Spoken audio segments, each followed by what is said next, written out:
Hello guys! For today's video ay samahan niyo naman kami pumunta ng bukid para tignan ang aming pinatubigang palay.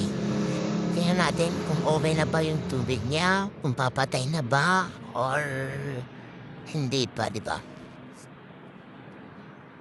So yun guys, dito lang yan.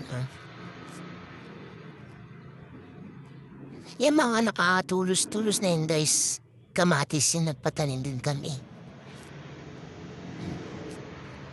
Tapos dito naman yung palay. Tapos, nagna ako dyan guys sa tubig na yun. Tinignan ko kung may tubig yung ibang parte. Kaya yun, tingnan nyo naman, nagsawang-sawa pa ako dyan para malagyan lang. Yung mga hindi nakaragahan, di ba? Tingnan naman guys, yun yung gitna, wala pang tubig. Ayan. Yan yung patubig guys. Saan ako dadaan, tapos sabi, huwag ka pa may ahas, kaya dito ko dumaan. And guys, pauwi na kami sa bahay.